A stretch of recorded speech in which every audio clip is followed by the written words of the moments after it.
After Genghis Khan united the scattered, warring tribes of the steppe, his gaze, once fixed on uniting his own people, now turned outward toward the rich, ancient civilizations that lay beyond the Great Wall. His first target was the Tangut Kingdom of Western Xia, a wealthy empire controlling vital sections of the Silk Road. In 1209, the Mongol horde, a force unlike any the world had ever seen, descended upon them.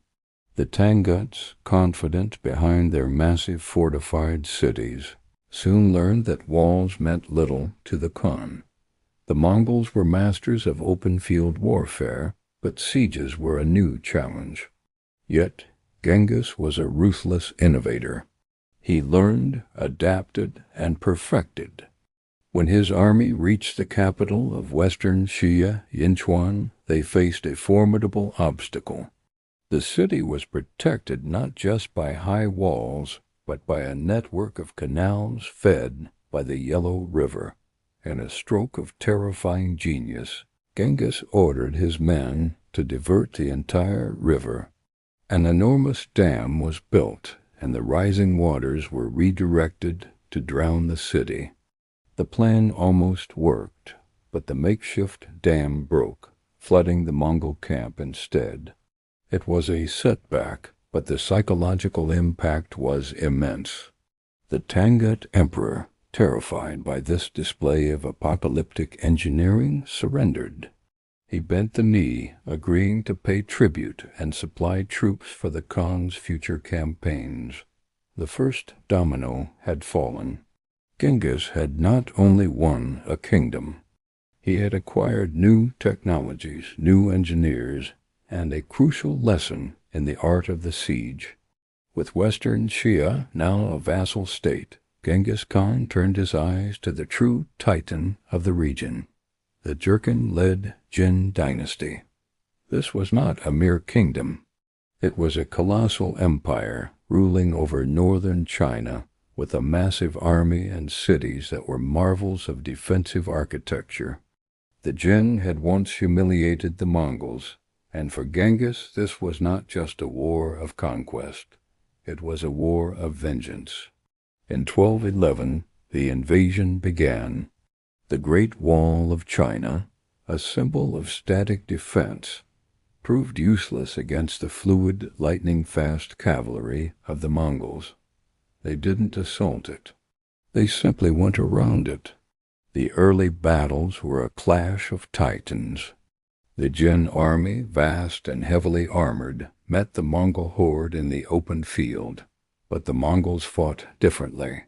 There were a storm of arrows, a whirlwind of feigned retreats, and sudden, devastating countercharges. At the Battle of the Badger Mouth, the Mongol general Mukhali lured the main Jin force into a narrow gorge. It was a slaughter. The Jurchen army, confident in its numbers, was annihilated. The path to the heart of the Jin Empire was now open. Yet the hardest part of the war was just beginning. The Jin retreated behind the walls of their great cities. For years the Mongols rampaged across the countryside, but the major urban centers held firm. One city, above all others, stood as the ultimate prize, Zhongdu, the magnificent capital, known today as Beijing. This was one of the largest, most populous, and most heavily fortified cities on earth.